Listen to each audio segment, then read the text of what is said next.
Imaginez-vous tranquillement marcher dans la rue et subitement vous vous faites aborder par un ou plusieurs hommes qui vous demandent un renseignement.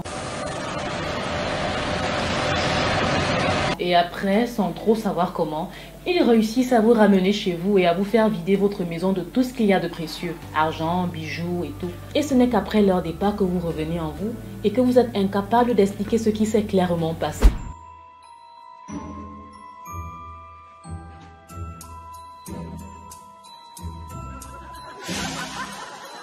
Ça ressemble à la sorcellerie, n'est-ce pas? Mais non, c'est pas le cas. Vous venez de vous faire zombifier en fait. Ce phénomène s'appelle la zombification. Eh oui, hello la famille, installez-vous bien pour ce nouveau numéro de AskKid.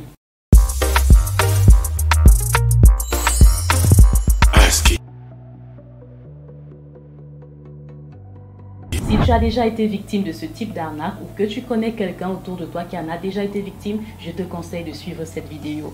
Avant, rassure-toi de t'abonner à la chaîne et active la cloche de notification.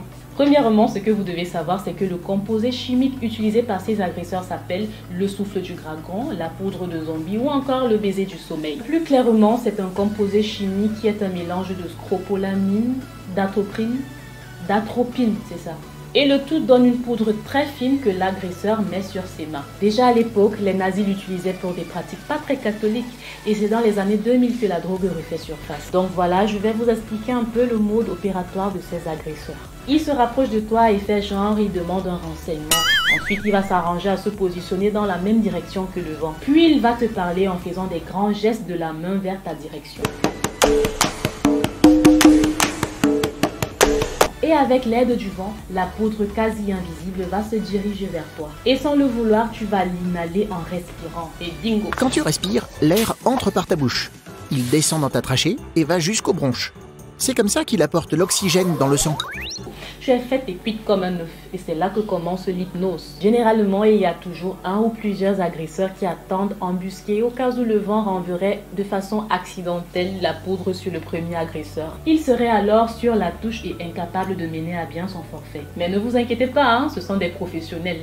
Ils s'arrangent à ce que leurs mains et le vent soient dirigés directement vers votre visage. Et vous avez alors plus de chances de l'inhaler. Et sans vous en rendre compte, bam! Quelques minutes plus tard, vous êtes drogué et zombifié. Vous êtes alors sans repère et à la merci des agresseurs. Le souffle du dragon provoquerait des hallucinations, des amnésies et rendrait ses victimes dépourvues de toute volonté. Vous êtes toujours debout mais disposé à faire tout ce qu'ils vous demandent de faire sans vous en rendre compte. Généralement, les agresseurs vous demandent d'aller vider votre compte bancaire et vont même vous accompagner jusqu'à la banque. Ou encore, vont vous accompagner chez vous et vont vous demander de vider la maison de tout objet de valeur s'y trouvant. Ça peut aller bien plus loin, comme des kidnappings, des meurtres et des viols. Les effets de cette drogue peuvent durer plusieurs heures. Les agresseurs auront alors le temps de faire de vous ce qu'ils veulent. C'est triste, mais le monde va en couille. Et de nos jours, même en voulant aider quelqu'un, vous pouvez être pris comme cible. De nombreuses agressions ont lieu tous les jours. Et rassurez-vous, les criminels ne sont pas en manque d'inventivité. Faites donc très attention lorsqu'un inconnu vous aborde dans la rue. Tenez-vous toujours à une bonne distance, même si c'est pour donner un renseignement. Et si vous constatez qu'il est trop collant, allez-vous-en sans plus attendre. Et s'il insiste, appelez à l'aide. Si vous avez déjà été victime de ce phénomène ou connaissez quelqu'un qui en a été, alors on vous attend en commentaire.